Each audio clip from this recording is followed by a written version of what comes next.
ఓం శ్రీ సాయిరామ్. సాయి గురుకులం కార్యక్రమానికి స్వాగతం.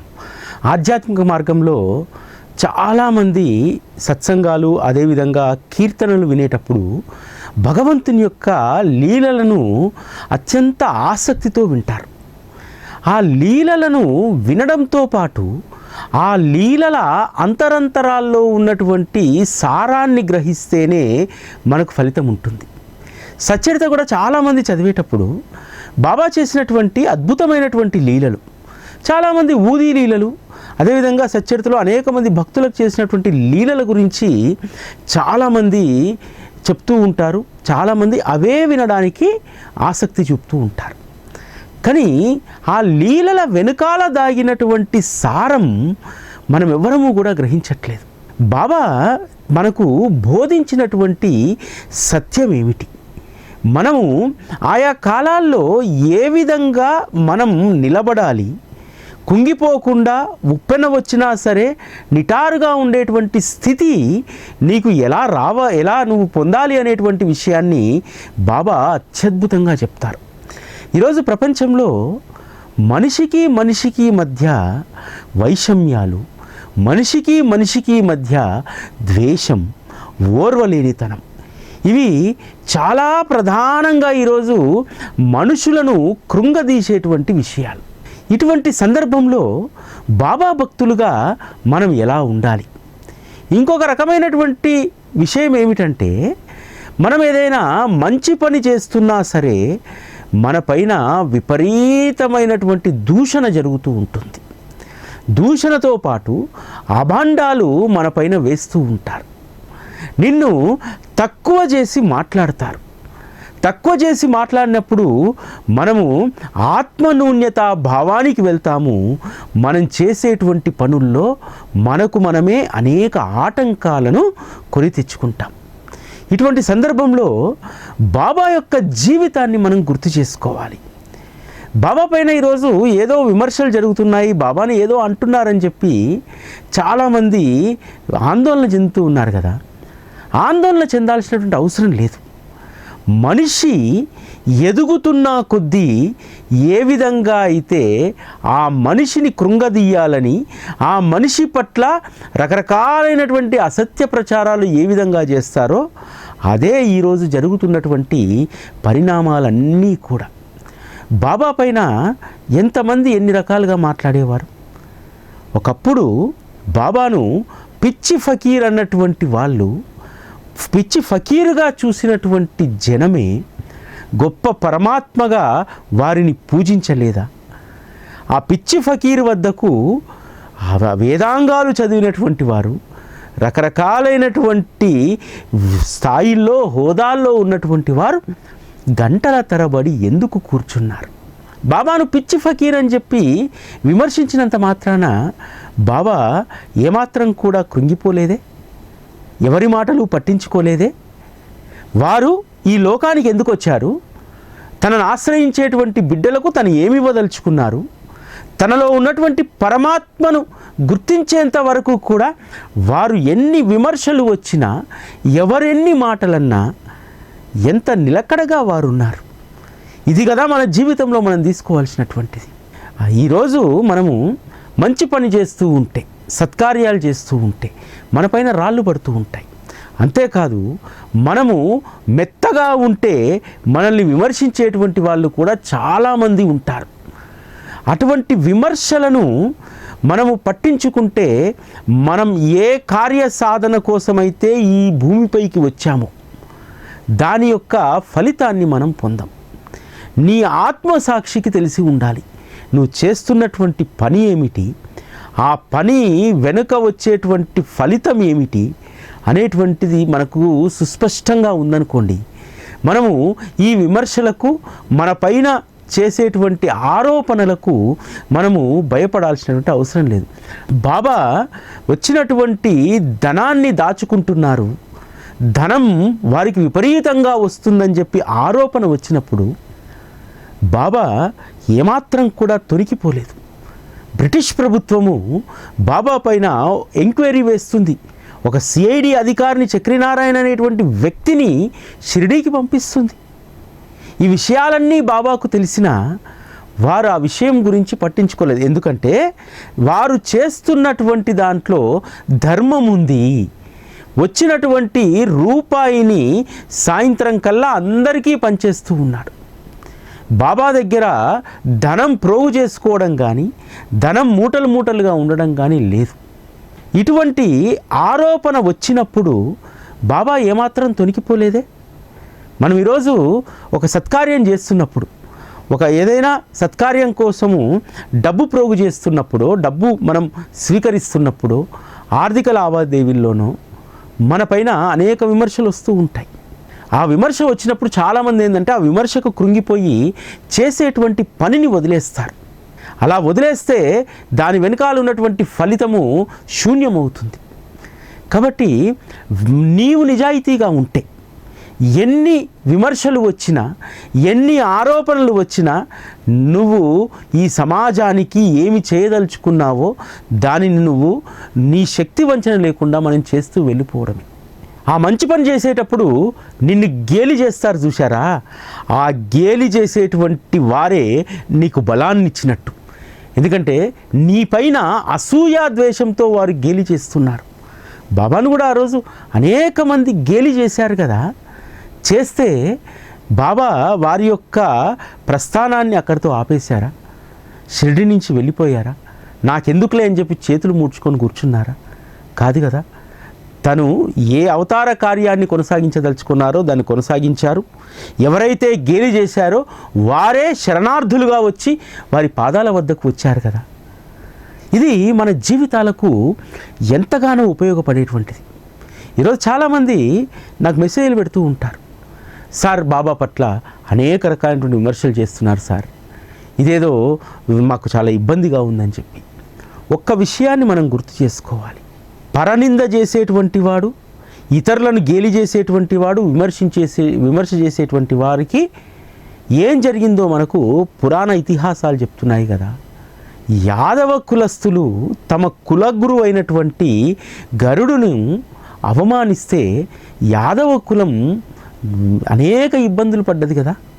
అదేవిధంగా కౌరవులు పెద్దల ముందు ద్రౌపది వస్త్రాభరణం చేస్తే ఏం జరిగింది? కౌరవ వంశమే తుడిచిపెట్టకపోయింది కదా.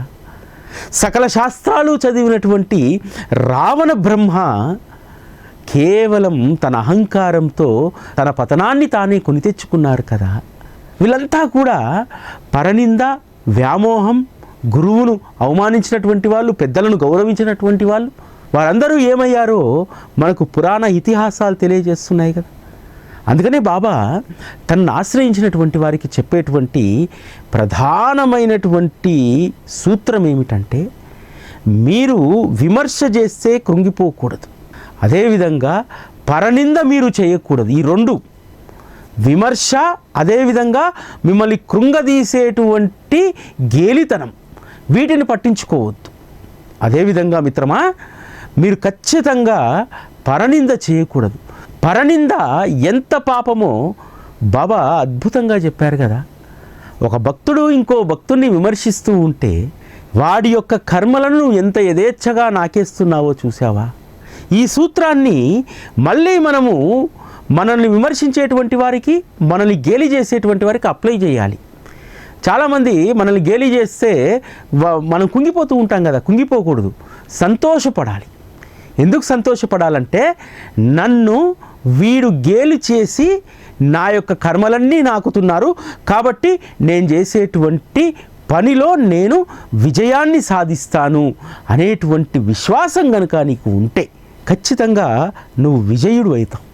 అదేవిధంగా బాబా వద్దకు వచ్చిన తర్వాత మనం ఎలా ఉండాలనేటువంటి గొప్ప సూత్రాలను బాబా చెప్పారు. ఆ సూత్రాల్లో ప్రధానమైనటువంటిది నీ భక్తి పరిణితి ఏమిటి, నువ్వు బాబా వద్దకు ఎందుకు వచ్చావు అనేటువంటి విషయాన్ని నువ్వు తెలుసుకోగలిగితే నీ భక్తి పరిణితి పెరుగుతుంది.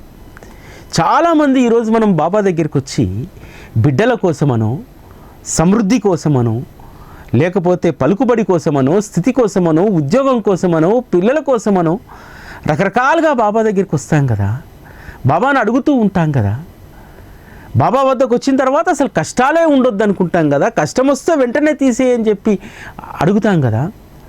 నిజమైనటువంటి భక్తి అంటే ఏమిటో తెలుసా?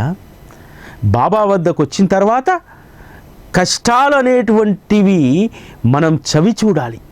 ఆ కష్టాల్లో నుంచి బాబా నేర్పించేటువంటి పాఠాలను మనం గ్రహించాలి. ఎవరమైతే శుద్ధమైనటువంటి భక్తితో కష్టకాలంలో కూడా అచంచలమైనటువంటి విశ్వాసంతో సద్గురు పాదాల వద్ద ఓర్మితో ఉంటామో అటువంటి వారు స్థిరమైనటువంటి భక్తిని ఏర్పాటు చేసుకుంటారు. భక్తికి స్థిరమైనటువంటి భక్తికి చాలా తేడా ఉంది. భక్తి 90% మనం కోరికల కోసము, మన అవసరాల కోసము మనం భక్తి అనేటువంటి దాన్ని ఉపయోగించుకుంటాం. కానీ స్థిరమైనటువంటి భక్తి ఎలా ఉంటుందంటే, నువ్వు కష్టకాలంలో ఉన్నా, ఇబ్బందుల్లో ఉన్నా, మంచి స్థితిలో ఉన్నా ఒకే రకమైనటువంటి భక్తి ప్రేమలు బాబా పైన ఉంటాయి. ఎవరైతే స్థిర భక్తిని ఏర్పాటు చేసుకుంటారో వారు జీవితంలో విజయాన్ని సాధిస్తారు. బాబా వద్దకు వచ్చి, బాబా ఇంకా ఎన్ని పరీక్షలు పెడతావో పెట్టు, వాటన్నింటినీ కూడా నువ్వు ఇచ్చినటువంటి శ్రద్ధా విశ్వాసం అనేటువంటి 2 ఊత కర్రలను పట్టుకొని ఎంతటి సముద్రాన్నైనా నేను ఈదగలుగుతాను. ఆ సముద్రం ఈదేటప్పుడు నేను మెలకువలు నేర్చుకుంటాను. ఆ మెలకువలే నా జీవితంలో నేను విజయాన్ని సాధించడానికి అది ఒక ఆయుధంగా ఉపయోగపడుతుంది అనేటువంటి దాన్ని మనం గ్రహించాలి. చాలామంది కొన్ని ప్రయత్నాలు చేస్తూ ఉంటారు. ఆ ప్రయత్నాలలో అనేక రకాలైనటువంటి అనుభవాలు వస్తాయి. నాకే ఎందుకు ఇలా జరుగుతుందని చెప్పి అనుకుంటారు. నీకే ఇలా జరగడానికి బాబా పెట్టినటువంటి పరీక్ష అది. చాలామంది ఇల్లు కొనుక్కోవాలనుకుంటారు. ఇల్లు కొనుక్కునేటప్పుడు రకరకాలైనటువంటి ఇబ్బందులు వస్తూ ఉంటాయి. ఎందుకంటే ఎవరి స్థాయిలో వాళ్ళది. 50,000 జీతం ఉన్నటువంటి వారు 30 లక్షల రూపాయల ఇల్లు కొనుక్కుంటే అందులో సంతృప్తి ఉంటుంది, అందులో ఇబ్బంది ఉండదు. కానీ మన మనస్సు ఏం కోరుకుంటుందంటే, కేవలం 2 గదులు ఉన్నటువంటి అపార్ట్మెంట్ కొనుక్కుంటే రేపు ఇంకొక 2 కుమారులు ఉన్నారు కాబట్టి 3 గదులు ఉన్నటువంటి అపార్ట్మెంట్ కొనుక్కోవాలి అని అనుకుంటారు. నీకు 50,000 రూపాయల ఆదాయం ఉంటే 1 కోటి రూపాయల విలువైనటువంటి అపార్ట్మెంట్ మనం కొంటాం. దానికి ఈఎంఐ కోసము మళ్ళా ఎన్ని ఇబ్బందులు పడతాం.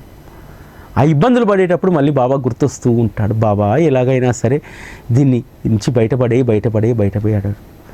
బాబా చెప్పేటువంటి జీవన సూత్రం ఏమిటంటే, ఎంత పిండి ఉందో అంత రొట్టెనే చేసుకో. ఇది బాబా చెప్పేటువంటి జీవన సూత్రం మనకు. వారు షిరిడీకి వచ్చినప్పుడు ఏ పాడుబడ్డటువంటి ఆవాసంలో ఉన్నారు, చివరి వరకు అదే ఆవాసంలో ఉన్నారు. అనేక మంది వచ్చి రాజభవన్ని నిర్మిస్తా అంటే లేదు ఇదే నాకు సౌఖ్యము అని అన్నారు. అంటే భగవంతుడి యొక్క నిర్ణయం అది. కాబట్టి భగవంతుడి నిర్ణయం ప్రకారం భగవంతుడు నన్ను ఎందులో ఉంచితే అందులోనే ఉండాలి, అంతకు మించి నేను కోరుకోకూడదు అనేటువంటి పాఠం బాబా యొక్క ఆవాసాన్ని చూస్తే మనకు గుర్తుకు రావాలి. ద్వారకామాయికి వెళ్ళినప్పుడు ఆ విషయం గుర్తుకు రావాలి. ఆ విషయం గుర్తొస్తే బాబా నాకు డూప్లెక్స్ ఇల్లు ఇవ్వమని చెప్పి అడగం. బాబా నువ్వు ఇచ్చినటువంటి దాంట్లో సంతోషంగా ఉంటాను, నేను ఉంటాను, నిన్ను నాతో పాటు ఉంచుకుంటాను ఇంట్లో అనేటువంటి గొప్ప సంస్కారం మనకు వస్తుంది. బాబా దగ్గరికి వచ్చినటువంటి మనం ఖచ్చితంగా బాబా చెప్పినటువంటి జీవన సూత్రాలను మనం పాటించాలి. ఆ జీవన సూత్రాలు ఎంత గొప్పవి అంటే మనల్ని మోహపు వలలో పడనివ్వకుండా ఉంటాయి. ఈరోజు ప్రపంచమంతా కూడా వ్యామోహంతో మోహంతో కూడుకున్నటువంటిది. ఆ మోహం అనేటువంటి దాంట్లో పడకుండా ఉండేటువంటి వాళ్ళు ఎవరయ్యా అంటే బాబా పట్ల స్థిరమైనటువంటి భక్తి కలిగినటువంటి వారు. చాలామంది మాయ మన దగ్గరికి వచ్చి మనల్ని ప్రలోభ పెడుతూ ఉంటుంది.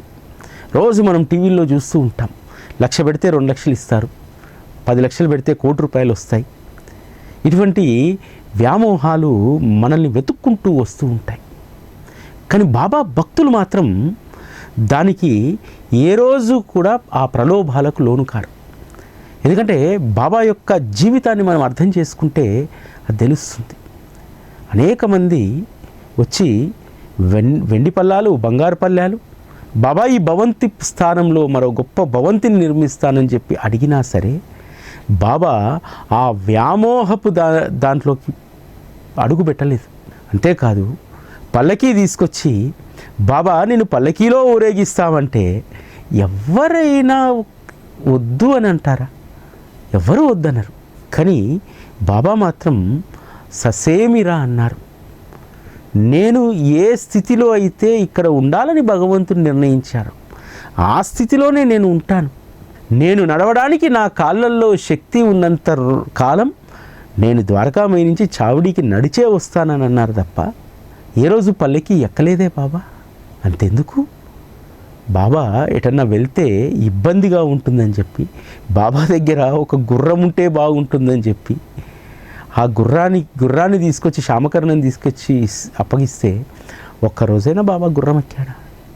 రాజాదిరాజ యోగిరాజ పరబ్రహ్మ కదా, మరి రాజుకు గుర్రం స్వారీ చేసేటువంటి హక్కు ఉంటుంది కదా. ఏ రోజైనా గుర్రం స్వారీ చేశాడా? పల్లకీలో ఎక్కాడా? కాదు కదా. ఇక్కడ మనకు చెప్పేటువంటి పాఠం ఏమిటంటే, చాలామంది మోసపోయేటువంటిది నడమంతపు సిరితోటి మోసపోతూ ఉంటారు.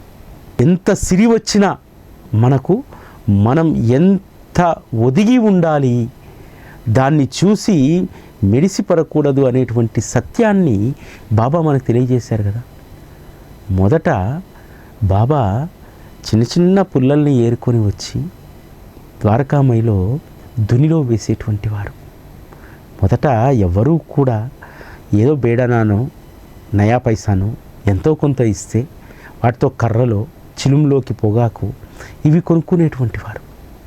కానీ ఆ తర్వాత బాబాకు 100 రూపాయల్లో ఆ రోజు దక్షిణ వచ్చిందని చెప్పి బాబా వారి యొక్క లైఫ్ స్టైల్ను మార్చుకున్నారా? మార్చుకోలేదు కదా. తను మొదట ఏ స్థితిలో ఉన్నాడో అదే స్థితిలో ఉన్నాడు కదా. అదే చిరిగిన కఫ్ని, అదే పాడుబడ్డ ద్వారకామయ్యి తన పని తానే చేసుకుంటూ ఉన్నారు కదా. మరి బాబాకు గొప్ప వైభవం 1910 తర్వాత వచ్చిండ్రి. కోటీశ్వరులైనటువంటి భక్తులు వచ్చారు. అవసరమైతే వారి సర్వస్వాన్ని బాబా కోసం దారబోయగలుగుతారు. బాబా అడిగితే కొంత దక్షిణ, అడగకపోయినా బాబా ముందు అనేక మంది దక్షిణ పెట్టి వెళ్ళేటువంటి వారే. ఆ డబ్బు వచ్చిందనేటువంటి దాంతో బాబా యొక్క లైఫ్ స్టైల్ మారిందా? మరి మన లైఫ్ స్టైల్ ఎందుకు మారుతుంది? మన జీవన విధానం ఎందుకు మారుతుంది? ఒక్క జీవన విధానమే కాదు, మన ప్రవర్తన ఎందుకు మారుతుంది? మనం ఎందుకు మారుతున్నాం? బాబా మార్గంలోకి వచ్చిన తర్వాత మారాల్సినటువంటిది నీ ఆలోచన దృక్పథం, నీ వ్యవహార శైలి కాదు, నీ ఆహార్యం కాదు. మారాల్సినటువంటిది ఆలోచన దృక్పథం. ఆ ఆలోచన దృక్పథాన్ని మార్చడంలో బాబాకు మించినటువంటి దిట్ట మరొకరు లేరు. ఖచ్చితంగా బాబా మార్గంలోకి వచ్చిన తర్వాత ఆలోచన దృక్పథం మారినటువంటి వాళ్ళు ఎవరూ లేరు. ఇంతకుముందు కటువుగా ఉన్నటువంటి వారు బాబా మార్గంలోకి వచ్చిన తర్వాత శుతిమెత్తగా మారిపోతారు. మాటలో తేడా ఉంటుంది, వ్యవహారంలో తేడా ఉంటుంది. అలవర్చుకున్నటువంటి ఆ మృదు స్వభావం చివరి వరకు ఉంటుంది. గుర్తు చేసుకోవాలి, స్మరణ చేసుకోవాలి. రాజాదిరాజ యోగిరాజ పరబ్రహ్మ అయినటువంటి శ్రీ సాయిబాబానే అంత అనుకువగా ఉంటే ఆయన పెట్టినటువంటి భిక్ష కదా మన జీవితం. ఆ జీవితం మనలో మనం ఎంత ఒదిగి ఉండాలి అనేటువంటి సత్యాన్ని ఖచ్చితంగా మనం తెలుసుకోవాలి. ఎందుకంటే బాబా వద్దకు నిజంగా చెప్పాలంటే మనం 100లో 90% మంది భజన మండలి యజమాని ఏ స్వార్థ బుద్ధితో ధనాపేక్షతో వచ్చాడో మనం అలానే వస్తున్నాం. అటువంటి వారిని ఖచ్చితంగా బాబా మార్చేస్తాడు. మనం అందరం కూడా భజన మండలి కథ చదువుకున్నప్పుడు మనం ఏమనుకుంటాం? పేరాస ఉన్నటువంటి ఆ భజన మండలి యజమానికి బాబా బుద్ధి చెప్పాడు స్వప్నంలో అని చెప్పి మనం అనుకుంటాం. కానీ అందులో ఎంత అద్భుతమైనటువంటి బోధ ఉందంటే, నాయనా రేపు కూడా ఈ భజన మండలి యజమాని లాంటి వాళ్ళు అనేక మంది నా దగ్గరికి వస్తారు. అంతే కదా. భజన మండలి యజమాని ఎందుకోసం వచ్చాడు? బాబా బాగా డబ్బులు ఇస్తారని, ఈ తను చేసేటువంటి తీర్థయాత్రకు కావలసినటువంటి డబ్బులన్నీ కూడా బాబా దగ్గరే పొందాలి అనేటువంటి దాంతో కదా అక్కడికి వచ్చాడు. అందరూ కూడా భజన చేస్తుంటే ఇతని దృష్టి మాత్రం, ఇతని ఆలోచన మాత్రం బాబా తనకిచ్చేటువంటి కాసులపైనే ఉంది కదా. ఈరోజు బాబా దగ్గరికి వస్తున్నటువంటి మనం కూడా చాలామంది ఒకసారి ఆత్మపరిశీలన చేసుకుంటే, ఎందుకు వస్తున్నాం బాబా దగ్గరికి? భజన మండలి యజమానికి ఎవరో చెప్పినట్టే మనకు కూడా ఎవరో ఒకరు చెప్పిన తర్వాతనే కదా బాబా దగ్గరికి పోతే నువ్వు ఎన్ని గుళ్ళు తిరిగినా కష్టాలు తీరనటువంటి సందర్భంలో బాబాను ఆశ్రయిస్తే నీ కష్టం తీరుతుంది అనేటువంటి ఆ మాటను నమ్మే కదా నువ్వు అక్కడికి వచ్చావు. కాబట్టి బాబా దగ్గరికి వచ్చిన వారి పట్ల ప్రేమ కలిగిన ఆ ప్రేమలో పేరాస మాత్రమే ఉంటుంది. ఎందుకంటే మనం ఏదో పొందదలుచుకున్నాం, ఇచ్చే అనేటువంటి దాంట్లోనే మనం ఉంటాం. కాబట్టి బాబా దగ్గరికి వచ్చిన తర్వాత మొదట ఇచ్చే అనేటువంటి దాంట్లో తీసుకున్నాం అనేటువంటి దాంట్లో ఉన్నప్పటికీ కూడా ఆ తర్వాత భజన మండలి యజమానిలో ఏ విధంగా అయితే మార్పు వచ్చిందో ఆ మార్పు మనలో కూడా బాబా కోరుకుంటారు. అతని పేరాస పోయింది, పేరాసతో పాటు బాబా పైన ఉన్నటువంటి రకరకాల సంశయాలు పోయాయి. తను ఏమంటాడు, బాబా పైన ఎంత పెద్ద నింద వేస్తాడు, మీ పట్ల నాకు భక్తి లేదు, ఎందుకంటే మీరు ఒక ముసల్మాన్ జాతికి చెందినటువంటి వారు, మీరు హిందువుల చేతి ఇక్కడ భజన చేయించుకుంటున్నారు అనేటువంటి ఆలోచన నాలో ఉండేది, ఆ భావన నాలో ఉండేది అని అన్నారు. అప్పుడు ఏం చేస్తారు బాబా, అతడు ప్రాణంగా ప్రేమించేటువంటి సమర్థ రామదాసు కదా, తన గురువుగా స్వీకరించినటువంటి సమర్థ రామదాసు రూపంలో బాబా సాక్షాత్కారం ఇస్తారు కదా రామదాస్. అంటే ఇక్కడ గమనించాల్సినటువంటి విషయం ఏమిటంటే, నీకు ఎప్పుడు ఏది కావాలో దాన్ని ఇవ్వడానికి ఆయన సిద్ధంగా ఉన్నాడు. దానికోసము మనం ఎప్పుడూ కూడా యాచకులుగా మారకూడదు, పేరాస కలిగినటువంటి వారిగా మారకూడదు అనేటువంటిది బాబా చెప్పేటువంటి ప్రధానమైనటువంటి సూత్రం. ఎందుకంటే తల్లి ఒక బిడ్డకి ఇవ్వాల్సినటువంటి దాన్ని ఇవ్వకుండా తన దగ్గర పెట్టుకుంటుందా? అవసరమైతే తన వంతు భాగాన్ని కూడా కొంత ఇచ్చి బిడ్డను తృప్తిపరుస్తుంది కదా. ఇంట్లో ఏదైనా మంచి వంటకం చేశారనుకోండి, తల్లి ఏం చేస్తుంది, బిడ్డలకు ఎక్కువ భాగం పెట్టి మిగిలినటువంటి దాంట్లో ఇంత తింటుంది. బాబా కూడా వారు సంపాదించుకున్నటువంటి సంపత్తిని శ్రేయస్సును అంతా కూడా భక్తుల కోసమే ఖర్చు చేస్తారు. అటువంటప్పుడు ఆయన ఆశ్రయించినటువంటి మనము దేనికి లోటుందనేటువంటి భావనతో ఉండకూడదు. ఇది బాబా చెప్పినటువంటి ప్రధానమైనటువంటి సూత్రం. ఈ సూత్రాన్ని మనం ఖచ్చితంగా ఇంప్లిమెంట్ చేయాలి మన జీవితంలో. అప్పుడే మనం బాబా సహచర్యాన్ని ఆనందంగా అనుభవిస్తాం. బాబా దగ్గరికి వచ్చింది వారి సహచర్యంలో ఆనందంగా తృప్తిగా ఉండడానికి తప్ప లోటుతో కొట్టుమిట్టాడడానికి కాదు. నిజానికి బాబా దగ్గరికి వచ్చిన తర్వాత లౌకికంగా నీకు ఏదైనా లోటు ఉంటే ఉండవచ్చు, కానీ ఆనందానికి, ప్రేమకు, తృప్తికి బాబా దగ్గర లోటు లేదు. మన జీవితంలో మనం ఏం కోరుకుంటాం? నిజంగా చెప్పండి, ఏం కోరుకుంటాం? ఆనందంగా ఉండాలని కోరుకుంటాం, సంతోషంగా ఉండాలని కోరుకుంటాం, తృప్తిగా ఉండాలని కోరుకుంటాం. ఇందులో ఆనందం, సంతోషం లౌకికంగా కొంత పొందగలుగుతాం. పిల్లా పాపలు ఉంటే ఆనందం, అదేవిధంగా సంతోషం మనకు ఏదన్నా దక్కితే ఆ సంతోషం వేరు. కానీ మూడవదైనటువంటి తృప్తి దాన్ని మనం అందుకోలేం, మనం పొందలేం. అసలు పొందే ప్రయత్నం చేసినా మనము దానిని అందుకోలేకపోతాం. కానీ బాబా దగ్గర అత్యంత సులువుగా తృప్తి అనేటువంటి వరాన్ని మనం పొందగలుగుతాం. మనము అనుకుంటాం, ఏమనుకుంటాం, ఈ సంవత్సరం ఇంత ఉంటే చాలు అనుకుంటాం సమృద్ధి. కానీ వచ్చే సంవత్సరానికి మళ్ళీ అది ఇంకొంచెం పెరిగితే బాగుండని, ఇంకొంచెం అక్కడ మనం పొందేటువంటి దాంట్లో మనకు తృప్తి లేదు.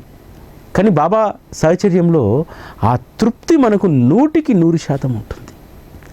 కాబట్టి శ్రీ సద్గురువు చెప్పినటువంటి జీవన సూత్రాలను, వారి యొక్క జీవితాన్ని అర్థం చేసుకుంటే మనం ఎలా ఉండాలనేటువంటిది మనకు తెలుస్తుంది.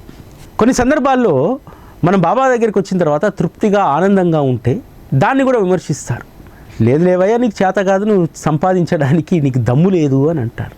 ఎస్, సంపాదించేటువంటి దమ్ము లేదు, కానీ అద్వితీయమైనటువంటి బాబా కృపను సంపాదించేటువంటి సౌభాగ్యం నాకుంది అనేటువంటి దాంట్లో మనం ఉండగలిగితే మన జీవితంలో ఆనందానికి, సంతోషానికి, తృప్తికి కొదవ ఉండదు. ఇటువంటి విషయాలను బాబా మార్గంలో మనం గ్రహించాలి. ఆ లీల వెనుక ఉన్న అంతరార్థం, బాబా బోధ వెనుక ఉన్నటువంటి పరమార్థం, ఇది చాలా ప్రధానమైనటువంటిది. ఈ కోణంలోంచి సచ్చరితను మీరు అవగాహన చేసుకుంటూ ఉండండి, మీ జీవితం మధురంగా మారిపోతుంది. ఇది ఈరోజు సాయి గురుకులం. మళ్ళీ రేపటి కార్యక్రమంలో కలుసుకుందాం. అప్పటివరకు సెలవు. నమస్కారం.